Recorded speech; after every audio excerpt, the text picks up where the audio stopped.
Stream.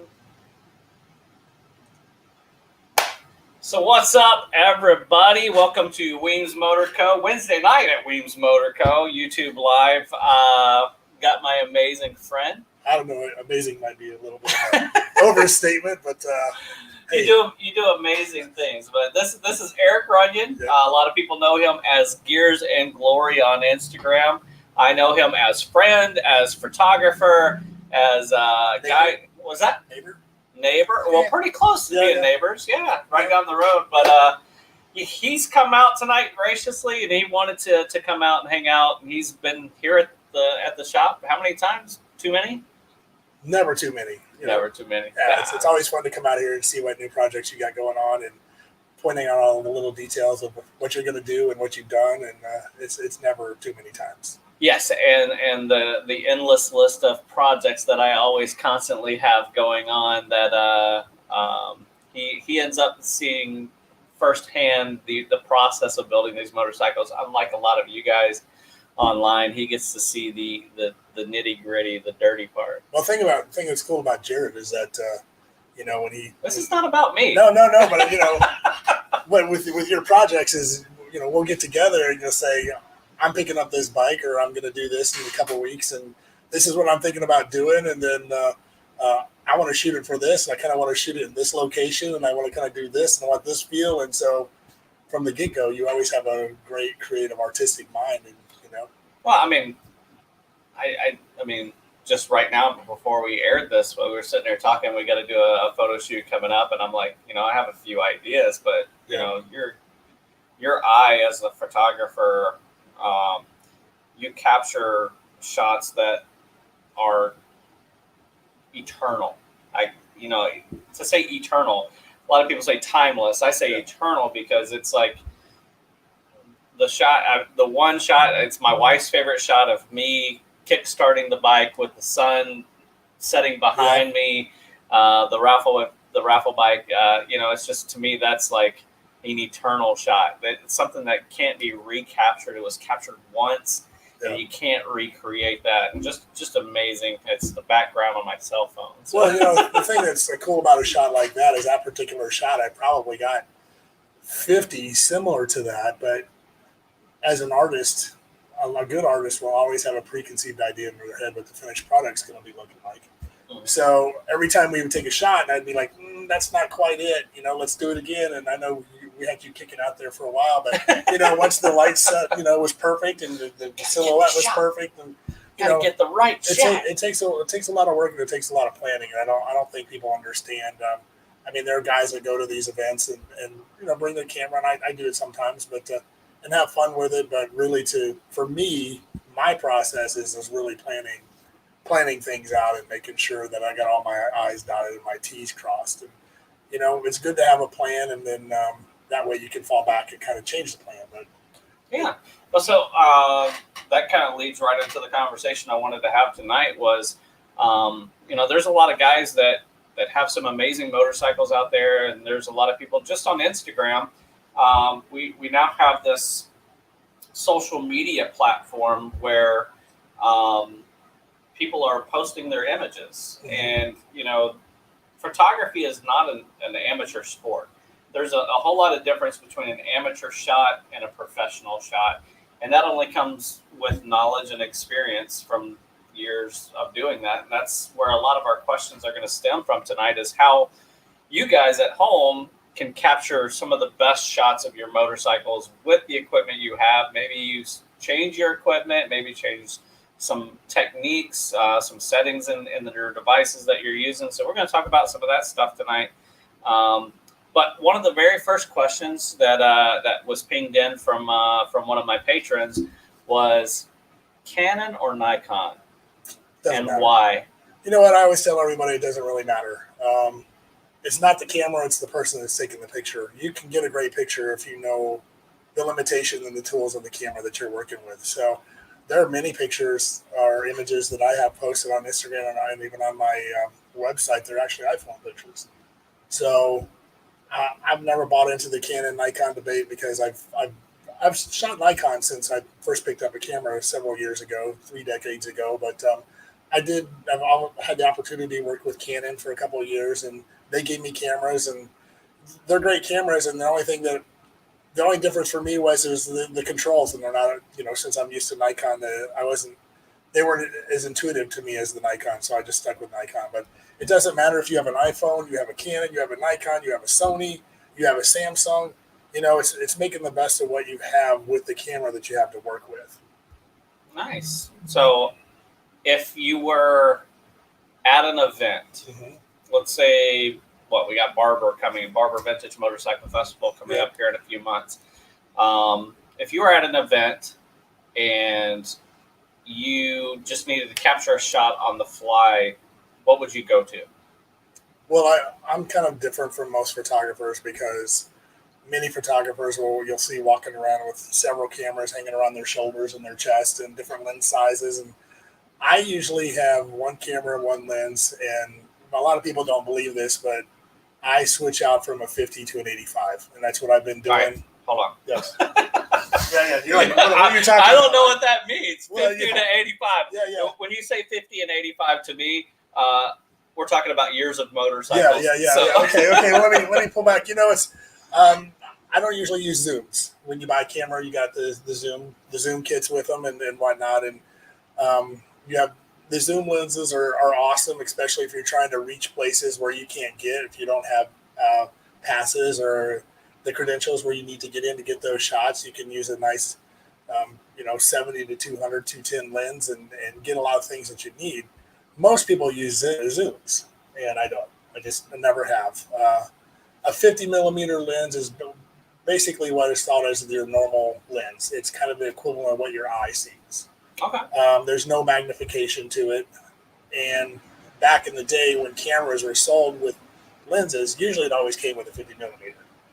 Okay. So we're talking like the old 35 millimeter load. Exactly. Twist the knob and go for it. Yeah, exactly. Okay. So the 85 millimeter lens that I use is it's just got a little, the higher the number, the longer the reach. And it's really thought of as a portrait lens. And before I get into motorcycle photography, I was really into shooting in the studio, shooting lifestyle and commercial clothing and whatnot. So I'm very used to that 85 lens. So they're called prime lenses. And, what does that do? So you got your 50, you said that's your pretty standard. Yeah. So what, to me, a person that knows jack about photography, so the purpose? What am I going to see when I look at it? Let's say you capture an image with a 50 lens and you capture an image with what'd you say, 85? 85, yeah. An 85. What am I going to see as the viewer, the difference between a 50 and an 80? Is it just more area? Is it more definition? The lower the number of the 50 millimeter lens is a little bit more wide angle lens. So it'd be more like a widescreen compared to like your normal resolution. You get a 28 millimeter lens, half the size of a 50, and that's more of like a 9:16 ratio that you see on TV. Okay. So the larger the number, the more magnification you have. The advantage to the lenses that I use are that they're prime lenses, and that means the zoom lenses that you get with your cameras can have a 50 millimeter focal length on it, but they're not as sharp.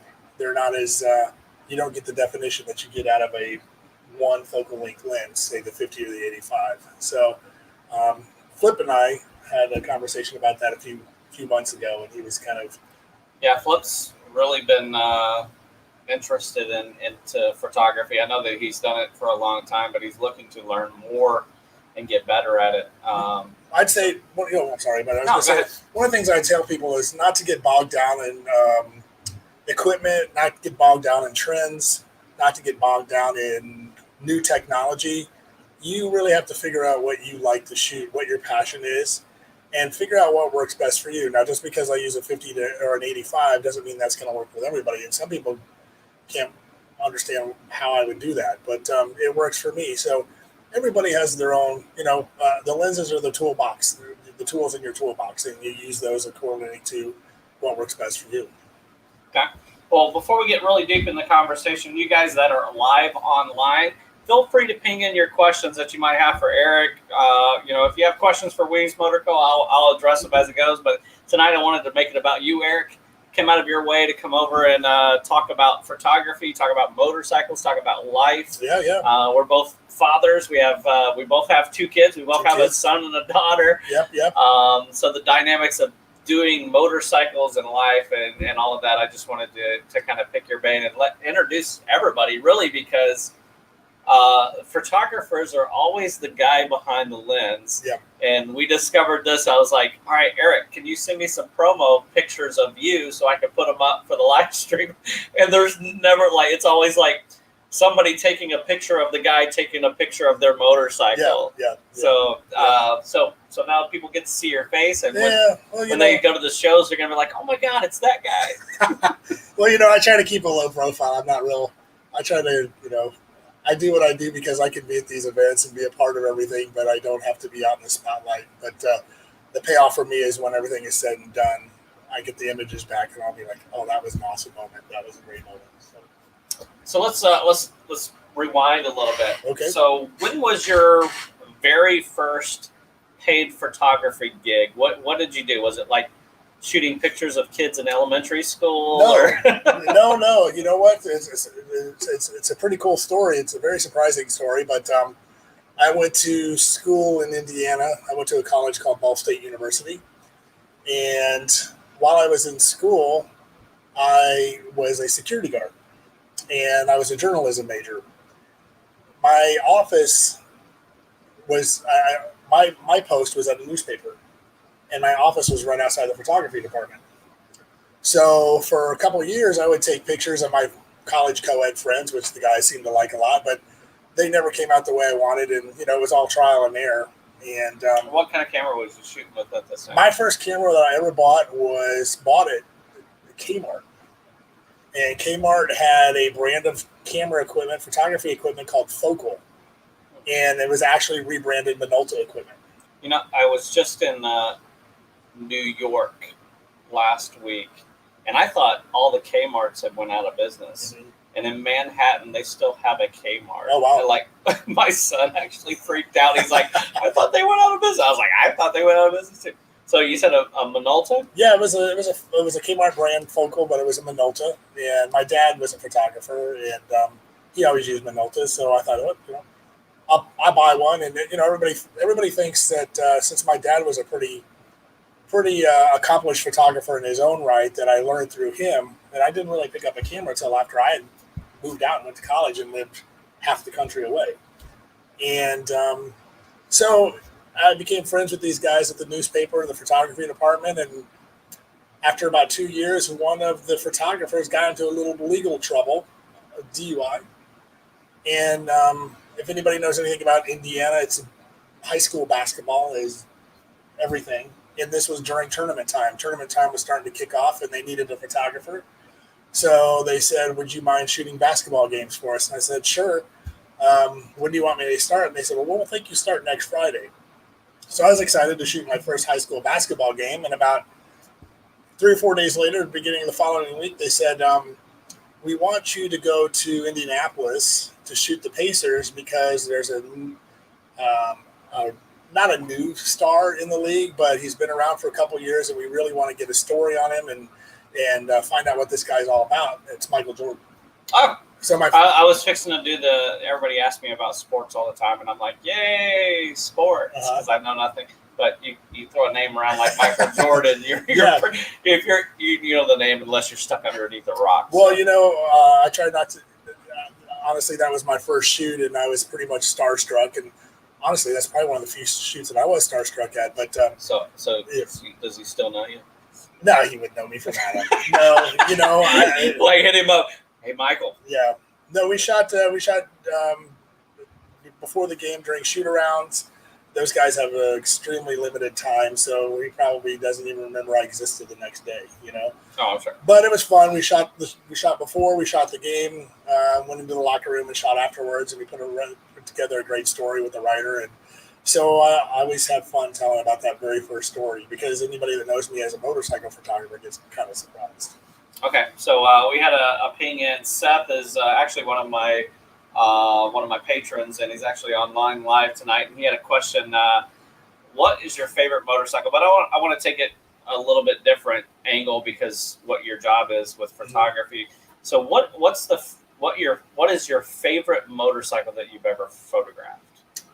My favorite motorcycle, it's kind of a loaded question because I like different motorcycles for different reasons.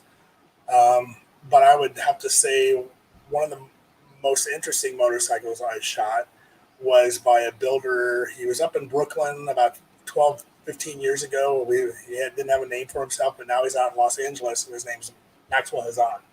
Okay, yes, and I don't absolutely. And I'll tell you what, I met him and shot that bike up in Brooklyn, and this was his first build, and I could just tell that this guy was something special. The details and the craftsmanship and the thinking outside the box, it was just he just thought on a whole different level. He's a sculptor. What kind of bike was it?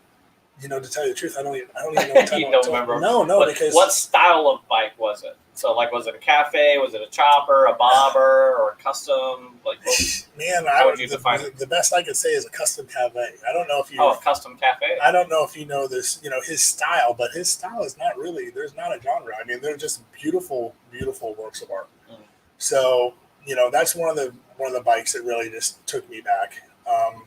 Another favorite of mine is Erick F&A Cycles in Lakeland, the Glam Ferry. Well, I mean, you watched my video last week. I was just over at his shop, and it was so cool to walk into. He's moved into his new. Well, it's his shop now, but since his last one, and to walk in and just see the Glam Ferry sitting there. It's like it has this weird, like it's a mythical creature. You've seen pictures all over of this thing, which you've taken those photographs that I've seen, and but to see it sitting in front of you and in his little shop, and it's just like super cool to see it. So if you guys ever get a chance to go to a show or something where the Glam Ferry is there, super cool. Hey, what was so dynamic about that motorcycle build for me was it was probably a good 4 or 5 photographs before I realized that it was a Sportster. Yeah. And I was like, there's so much to look at. And I'm like, your eyes are pinging from here to there to there. And then my eyes finally rested, and I was like, man, that's a Sportster. Holy cow. It's a sporty. Yeah. But, that's a beautiful bike, and that's one of those motorcycles that no matter how many times I shoot it, I see something different, a little detail. Could just be the angle, the way it sits, and the way the sun hits it. But that bike has a soul, and that's really what I'm drawn to is bikes that have a history or they have a soul. I try to pull that out of my photography, which kind of sounds hokey, but that's what attracts me to the motorcycle. And it could be the history behind the doggone hot dogs, something like that. But I mean, there's something different. We did a show, we did Chopper Town together in February. And I had a friend asking me at that show because we had about 60 choppers there. It was a pretty good turnout. And she said, "What is your favorite bike here?" And I said, "Well, the problem with that question is these bikes have stories, and what makes these bikes to me is the stories behind them. Because a lot of people see the chrome and the paint and the finished and product, and they can stand back and armchair quarterback it and say, I like this and I don't like that. But I know the guys pretty well, and I know the sacrifices and the time, the money, the effort that went into these bikes. Sometimes it was a matter of, do I get this chromed or do I keep pay my light bill and hope it doesn't get turned off? So we won't talk about the money side of bills. Yeah, but I mean, I know that sacrifice, and I know because those guys put that sacrifice into the bike. Okay, be it most artists like me and them are probably not worried about money where we should be, but that sacrifice appeals to me. I like seeing that finished product, and I like knowing the story behind it. And every single one of those bikes had a unique story behind it. And I said, so there you go. I can't tell you my favorite one. Right. So, I mean, I was at the show with Erick, and it was an amazing collection of motorcycles. And he had his booth kind of set up right next to where I was at. Yeah. And so I had a bird's eye view watching the man. I mean, you would come in early in the morning before people got there and start wheeling motorcycles in, and just so you didn't have to deal with foot traffic. And you can, man, this guy literally will lay in a mud puddle to get the right shot, and I think that's incredible. But at the show, you know, you had this amazing white cloth pulled out, you know, just so you get that nice background, and so you capture the image. Yep. So whether, you know, whatever camera you're using, because I've seen you use iPhones, I've seen you use, you know, these super expensive cameras. What do you have, like a go-to program that you use for your editing? I know Apple's different when you're using the iPhone as compared to using, you know, like a standard digital camera.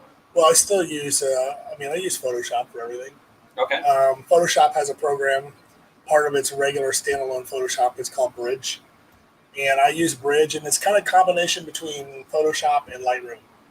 A lot of people know Lightroom, and I don't. No, but I'm tech-tarded. There you go. But you can use those programs for. I use the same program for my iPhone that I use for my Nikon. You know, my Nikon's a $10,000 setup, so I just upload and. So you upload the images from your iPhone just like you would from your Nikon, and then you put them right into the program. Yeah, no. Okay. Apple did something a couple of years ago, and it used to be kind of a standard universal thing that when you took a picture from your camera, the file was called a JPEG file. Uh-huh. Apple a couple of years ago decided to come up with their own file called an HEIC file. I'm not an Apple person. And so now that's the one thing is I have to go through and reformat it to JPEGs. But other than that, you know. But you're still able to use the iPhone. Yeah. Okay. So your go-to is Photoshop? Mm-hmm. And then within Photoshop, what was the name of the program? Adobe Bridge. Adobe Bridge. Yeah. Okay. Yeah. Well, it's another program I probably need. No, I'm just going to let you take my picture. There you go. No, you know. Let the pro do his job. So let's browse through some of these comments really quick, and we'll see if we can grab up a couple. This has been huge. Jason Southwick pings in. He says, "What do you guys think about the new Sportster?" So today, when I opened up my Instagram, for I guess the last 24 hours, all I have seen is the new Sportster. Yeah. So let's really quickly just what do you think about the new Sportster? Well, here's my take on any time that Harley rolls out a new motorcycle is that I think us guys that we hang out with and the guys that we go to the shows with, we're drawn to the classics, you know. And I've heard you ramble on about 1950s Triumphs. You know, I ramble a lot. A lot, yes, but it's a good thing. You know, it's always educational, but it seems like whenever a company like Harley rolls out a new bike, there's a lot of backlash. There's a ton of judging and backlash, and I try not to do that. I mean, to me, it looks like a cafe racer. I mean, that's what the new Sporty looks like. Yeah, it's like, to me, it looks like a marriage between a flat tracker and a cafe racer. Yeah. Those high pipes, you know, that's the straight flat tracker look, and very much with that, the fat front tire. Yeah. A lot of it, I mean, to me, it's like, that's what it seems like. They just really gleaned from the flat track racing and the cafe racer and just kind of meshed them together. So my thought is whenever this comes out, a bike like this comes out and everybody's, you know, complaining and bad-mouthing it and poo-pooing it, I'm like, well, in 20 years, are there going to be guys sitting around going, remember when that Sportster S came out? Man, that's when they really made the classics. So I'm not a Harley guy. Yeah. But what was it, like around 80 to 82 that they came out with the Harley-Davidson Cafe Racer? All black. It was like a Sturgis model. Yeah, Willie. Willie G. That was like one of the very first bikes he designed when he came back in, right? Yep, that bike. And people hated that motorcycle. And the boat tail. Yeah, and the boat tail, absolutely. Yep. But people hated those motorcycles. But, you know, you fast forward now, what is it? Gosh. 40 years. 40 years. Yeah, exactly. We're aging ourselves. Yeah. 40 years, and those are the bikes people are looking for, man. They want them. Yeah. So who's to say that this new Sportster, the Sportster S, is not going to be that? You know, you know, I've rode the live wire. The live wire is incredible. The advancement of technology. Yeah, to me, it takes away from the heart and soul of a motorcycle, the internal combustion motor. But I think that's technologies. You're never, whether we want it to or not, it's never going to stop. It's going to keep progressing, and we're going to see bikes like the Sportster S. Yeah. So I don't love it. I don't hate buddy. it. It's a nice bike for what it is, and we'll see how that turns out. So, photographer in the industry, we talked about your favorite motorcycle that you've shot. Mm-hmm. Let's talk about the most difficult motorcycles to shoot. Is it a color scheme, or is it a finish? Because I can imagine that a completely chrome or a completely polished motorcycle would be hard to capture. Yeah. But is there certain aspects, like somebody calls you up and say, "Hey, I just built this bike," and I'm sure they send you probably one or two little snapshots, Mm-hmm. so you kind of have an idea of what you're getting, so you figure out what kind of lighting you. Yeah. What's the process? I send you a picture of a motorcycle, and what's your process of evaluating how you want to shoot it, where you want to shoot it, and what are some of the most difficult motorcycles to shoot? I would say right off the top of my head, the most difficult bikes for me to shoot is when I'm working in the studio and my client only wants a white backdrop and the motorcycle's all white. Oh, white on white. Yeah, what?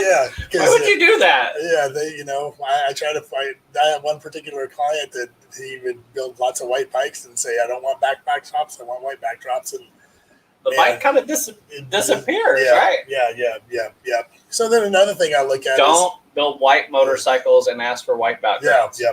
Black backgrounds, anything but white. Anything but white. Make it stand out. Yeah, exactly. But then, when somebody sends me a picture, I'll look at the amount of chrome that's on it, and I'll look at the paint finish, if it's a glossy, if it's a bass boat flake, if it's a flat, whatever it is. Depending on the amount of chrome and the way it's finished off, I can shoot it different times in the day. So if it's going to have a lot of bling and glam and just chrome everywhere, I usually shoot that later in the day because the sun's not going to be hitting it. And what do they call it? The golden hour? Is it the golden hour? Yeah. Is there something like the blue hour or something like that? But it's the golden hour. Yeah. Okay. I'll shoot a lot. And when is this? For these people who are photography, wanting to do it, when is the thought process of the golden hour is an hour after sunrise and an hour before sunset. Okay. So that's when your light is low. The sun's got a nice gold hue to it, and you can get directional lighting out of it. You can control your shadows. You can control your lighting. If you're shooting in the middle of the afternoon between 11 and 2 and 3, which sometimes I have to do because I'm working with a company that only gives me a bike for an hour or two, and I got to do what I got to do. But problem with that is the sun's right above. If there's no clouds, it's just a bright, intense light. There's not a lot of control to it. I mean, you can bring studio strobes if you want to, but what are studio strobes? Your flashes. Those light things, the light reflectors. The light things on the stands. Oh, okay. There you go. So, gotcha. If I had my wish, I wouldn't shoot a bike. I'd say between 11 and 2 or 3. But there's plenty of guys out there who do it, and they're happy with those results. But which makes it really. I mean, you're in Florida. You're right here with me. Yeah. Which for the summertime, trying to shoot a bike at the golden hour. Yeah. In the evening, it's. This time of year, you're lucky because pretty much every day at the golden hour, it's raining. It's raining, yeah. So, and that's another thing is people don't understand that, most of my setup shoots I'll do between October and March. It's just easier to plan because we know the sun's going to set at 5:30. And the weather's great. The weather's great. The lights it's not great. hot. Yeah, you're not sweating. Yeah. So we were putting together. I was game planning for a shoot today with Natalie Cuomo. Mm-hmm. She lives up in New Jersey. She's a stand-up comic. She's actually here in Tampa. She's a motorcyclist too. She's a motorcyclist. Yeah, she's a chopper rider. Girl. Yeah, she's a chopper girl through and through. But she's also a stand-up comic, and she's in Tampa today and tomorrow. She's playing at Side Splitters 8:30. Sweet. So if you're local, go check her out. But we were going to try to put together a shoot for her today.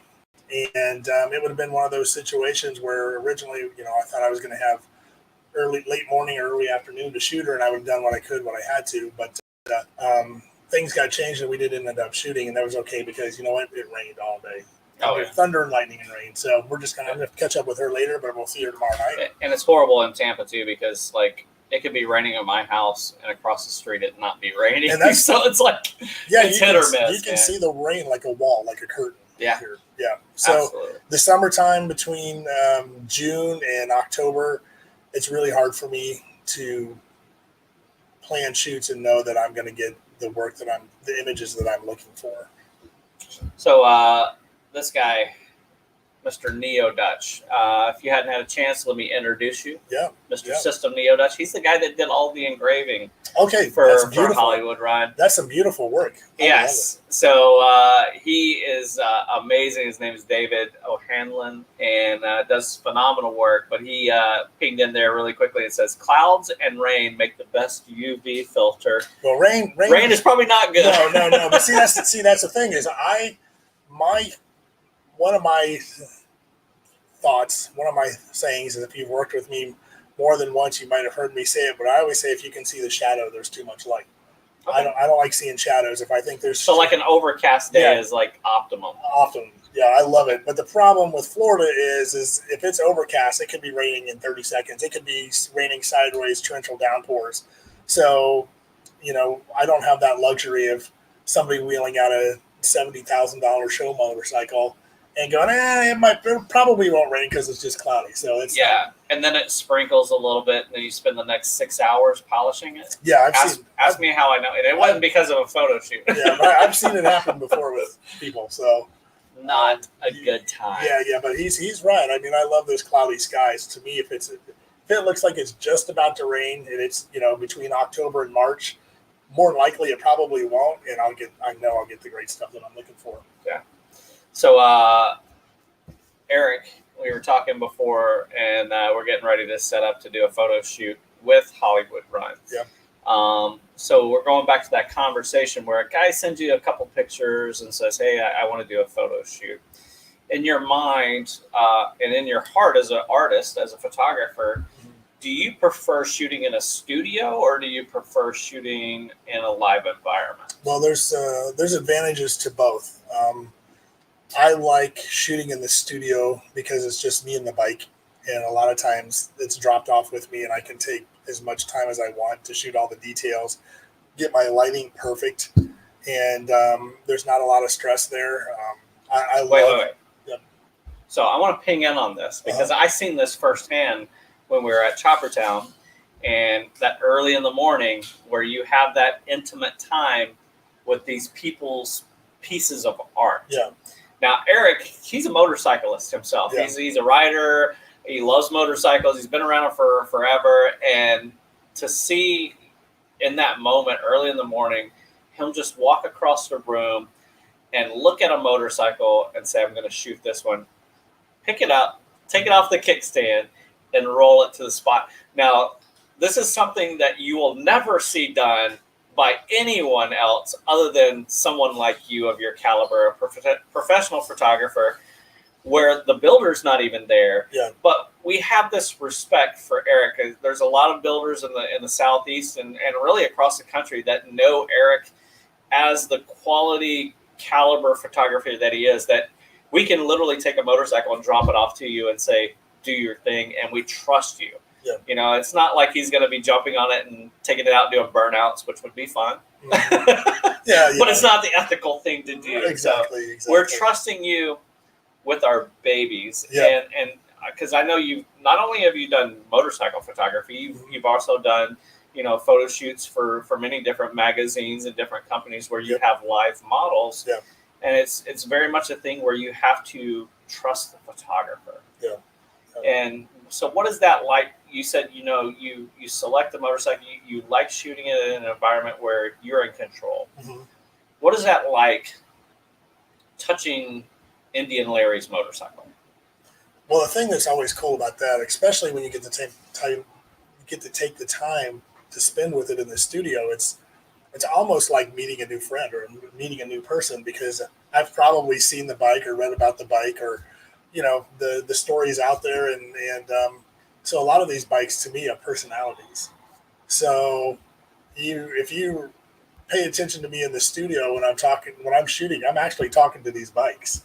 And I'm saying, let's see what we got from this side. And I like the way this is finished off. Let's get the best. We can get the best shot from this angle. And but it's an honor that these guys will trust me to to do what I need to do to get the best shots out of them. I'm very careful with them, and there's times that where the kickstand's kind of wonky, or it feels a little off balance, or for whatever reason, I'll throw in a towel and make sure that they help me with it, because you're like, I don't want to risk it. Yeah, the last thing you want to do is see a bike fall over in front of your camera, which is it's only happened like 2 or 3 times in 20 years, but it's never. Don't tell me that. It's never my fault. So there we go. It's the builder's fault. Well, he built a wonky motorcycle that fell over. Well, it could be anything. In fact, I was just shooting a bike for Cycle Source, a few months ago, and the builder, I'm not going to say who it is because it was built to spec for a client. So, but we were set up shooting out on location, and the bike was set up on a little bit of an incline, just a little bit of an incline. So it gets it more vertical. And it was an extremely windy day. Windy day. Oh, no. And we're taking pictures and talking, and he's standing about 2 feet away, just out of frame of the camera. And as we're talking, the builder was, or the owner? The builder. Okay. And just as we're talking, the bike wind just pushes it right over. So you know what? We got really, really, really lucky. And for as hard as that bike hit, he really inspected that bike from end to end, top to bottom. And we saw I don't know how he found it because I never saw it. He saw a nick somewhere in the chrome that was the size of a pinhead. I mean, it was just teeny. It was minimal. So we got lucky. Us builders, we've touched every nut, bolt, washer, screw, every piece and part of those motorcycles. We know them like that. And I joke around when we go to shows that, we know where the mistakes are. Yeah. You find them. It's like. Well, I'm the same way with my photography as well. Yeah. People are like, oh, that's a great photograph, and I can name 10 things that I don't like about it. So you prefer to shoot in a closed studio atmosphere because you have more control over lighting, atmosphere. Well, there's a difference because I don't really have that preference. It's just that there's good things about each situation where I like shooting on location as well because I like to marry the look of the bike or the age of the bike with the background and the location, with the environment. A lot of these bikes that I shoot are 70s, late 60s, 70s, early 80s choppers, and there's a very distinct style from that era that I try to pull off in my photographs, and I do the same thing with the models. I know I drive the models crazy because I get messages every day from models that want to work with me in the motorcycles, and hey, I want to do this, I want to shoot with this bike, I love your work, and blah blah blah blah. Oh, so the models actually say, hey, I really like this bike, I want to take a picture with it. Yeah, that'll happen. Or they're like, I like what you do with models and motorcycles. I would like for you to work with me because maybe. Have there been any models saying, hey, I want to take a picture with that Weems Motorco bike? Well, you can say no, it's all right. No. There's been talk about that, but we don't. That's not a possible thing. So we've talked. And this is between us as friends. To me, it's like I see motorcycles as pieces of art, and Erick does an amazing job with his models. That the motorcycles are still the focal point. But you see in so many motorcycle magazines, and these pictures with these girls on these bikes that it just, to me, it detracts from the motorcycle itself. Yeah. But you have some way of capturing the beauty of the motorcycle and the beauty of the female human form in a way that's not trashy, right. In a way that's not like overly sexual. Right. It's cool to be sexy, but right. not be sexual. Like exactly. I don't need a G-string chick, like looks like she's humping my motorcycle. That's not what I like when people talk about stand-up comedy, like we were talking about Natalie earlier, but so many comics would at one time would go out there and just drop F-bombs just to prove, just to It's like a shock factor. Yeah, we don't it's need like, that. I don't need shock factor. The shock to me is seeing something beautiful, that motorcycle that somebody has put their heart, soul, and life and their money into, and to have a female, maybe even a male model, who knows? But to bring, an accent to it, to say, hey, this is a beautiful piece of artwork that you can accentuate that without overly, taking over. Well, and that's a conversation I have with the models before we start working, is that a lot of these girls are, especially since we're in Florida, they're fitness models and they're swimsuit models, and they're used to the more you can show and the more you can show off of your body and accentuate your curves, the better. I'm like, take all that and put that in a closet, Here, put on these bell bottoms and this sweater. Well, the thing is like I always tell them, I said, your job is to be an accessory to the motorcycle. Now, yes, but I've also seen some amazing images, like Jeff from Gray Speed, his white Triumph that you shot. Yeah. I can't remember the model's name. Courtney. Yeah. Where the dice, where the motorcycle is in the background and she's in the foreground. Mm-hmm. The motorcycle's like hazed over, out of focus. I guess I don't know the term. Yeah, that's it. And she's up front, but she's wearing like some button down or something like that. She has this chest tattoo, but it's just classic. Like, I see that, I'm like, it's not overly sexual. Yeah, she's showing cleavage or whatever, but to me, it's like, it's such a classic image. It's like, to me, it's another one of those, eternal or timeless images that, like, I think about his bike. That's the picture, even though his bike is not in the foreground. Yeah. But I just see that and I'm like, oh, it's so classic. When I work with a good model that takes direction well, she understands what I'm trying to accomplish. Typically, what I'll do is I'll have her be the accessory to the motorcycle, and the motorcycle is the main focus of the image. But when you're working with somebody like Courtney, who just moves effortlessly, and I can shoot in twice the time that I can with a regular model, then I'll say, well, let's pull you out, and we want to keep the style elements. He had that Dodge A100 in the background. Oh yeah, he's got white Dodge truck with the white motor, white Triumph. And then he's got the white Triumph, and Courtney had a skateboard in her hand. So if you put all those elements, they all blend and work together. Mm-hmm. So as you said, and I was just you hit the nail on the head last week. I was talking to another prospective client. I said that my goal is I want those pictures with the models to be sexy, but I don't want them to be sexual. Mm-hmm. There's a difference between sexy and sexual. Right. So I want the women to see the women in my images and go, that's cool. She's powerful. I know that sounds. She's beautiful. She's beautiful. I mean, there's nothing wrong to say. It's like, they don't look like a slut. They don't look like a hoe. It's not that. It's just a beautiful person that's accentuating. It's artwork. Yeah. It's all artwork. It's all motorcycles artwork, and the model, the way that they stand, the way that they present themselves. It's art. A lot of my clients have to be able to use those images in publications that are featured, on the shelves of a Walmart or a public supermarket or something like that. So you got to be real careful what you shoot and how you present it. Well, I mean, you're not shooting Kmart catalog pictures either. No, so no, not at all. You're shooting some high level quality stuff, and it's just epic. So you like both the in studio and the environment. Yeah, they both have their advantages. Yeah. One of my favorite times, when we were doing the photo shoot for the Doggone Hot Dog bike, and we shot that for what magazine was that? That was for the cover of Greasy Culture magazine. Yeah, Greasy Culture. Yeah.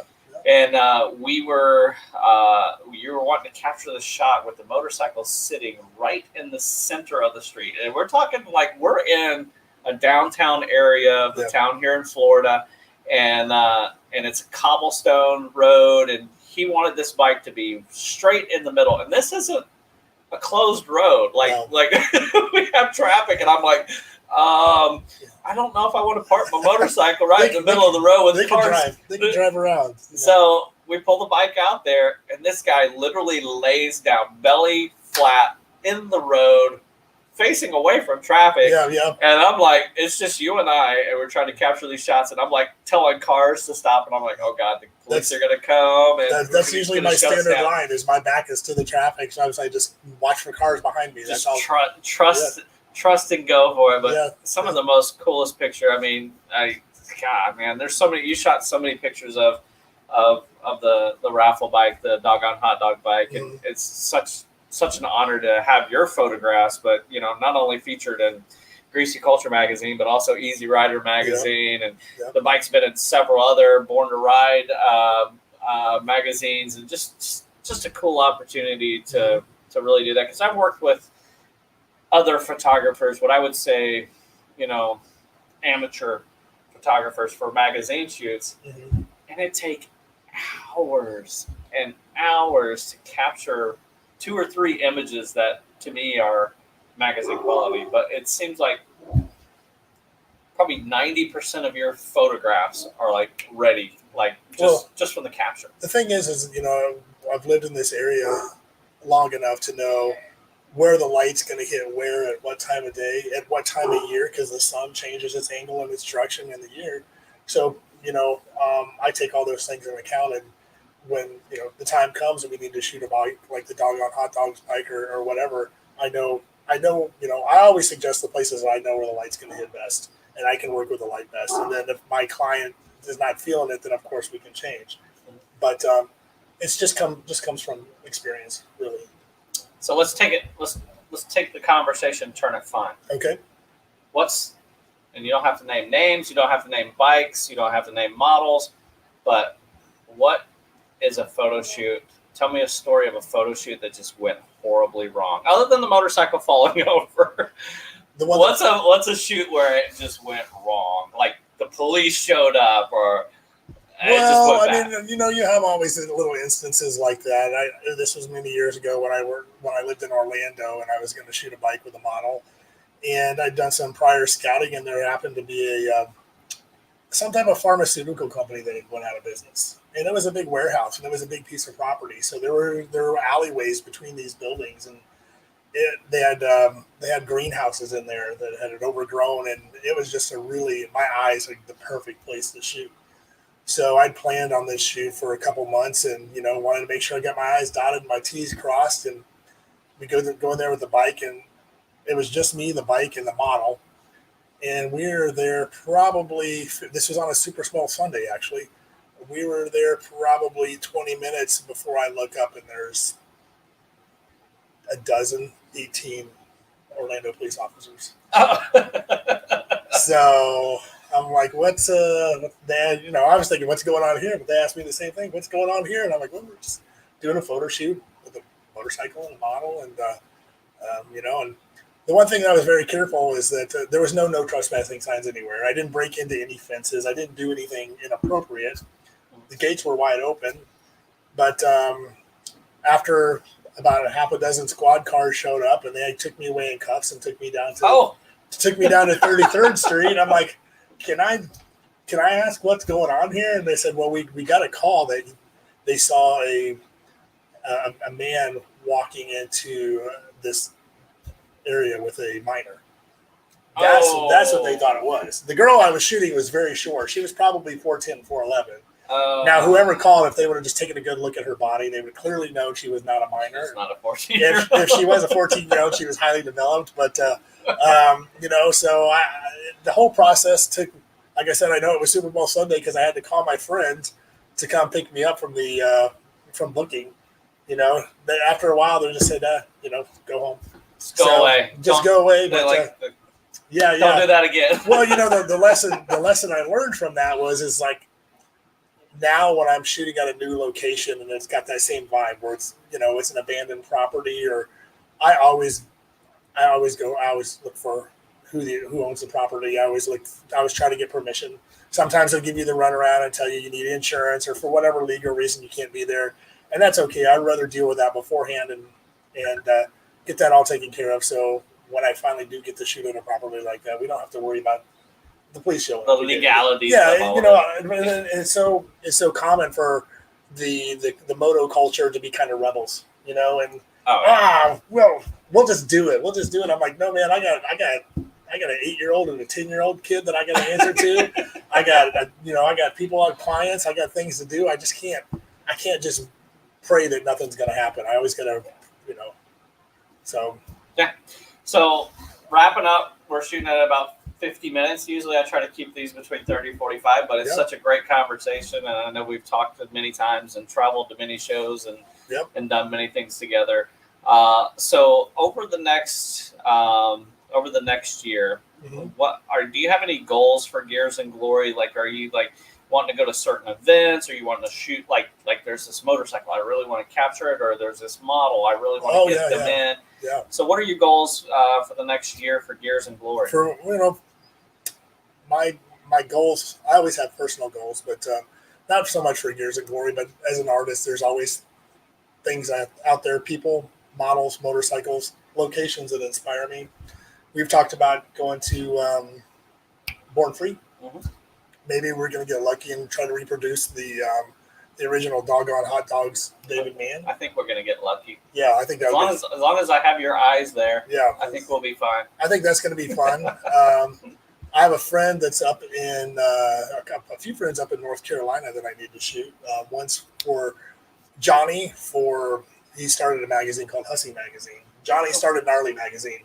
Oh, Gnarly. And one of the girls, one of the Chill Bunnies, Stephanie, I don't know if you remember her from Chopper Town, the blonde girl. Yep. We're going to shoot her for Hussy Magazine. Then I've got a friend, Justine, up in North Carolina that I'm really looking forward to. She's just, to me, she's that motorcycle that the perfect motorcycle to shoot. She's the female equivalent of that. So I can't wait to get her.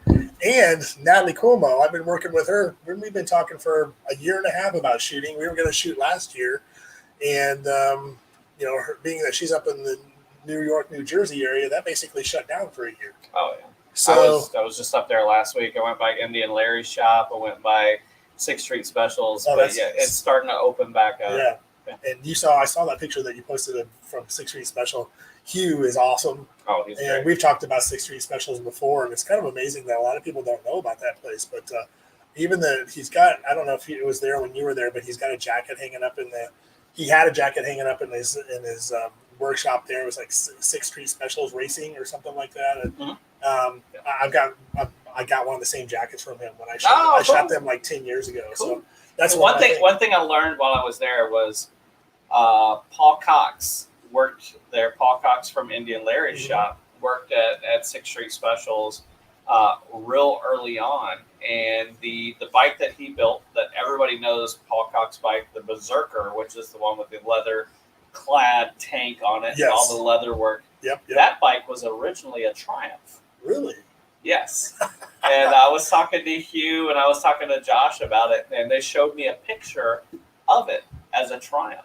And I was just like mind blown. I was like, I love Paul Cox. Well, I've always loved Paul Cox. I was like, I love that he did that as a Triumph first, and then he, incorporated that into a Harley Davidson. So I've got some pictures of that. But that video is actually, the New York video is coming out this coming Sunday. I don't know when you're watching this video, but watch the video after this. You're going to see our New York trip where we go to Indian Larry's shop and 6th Street Specials. Yep.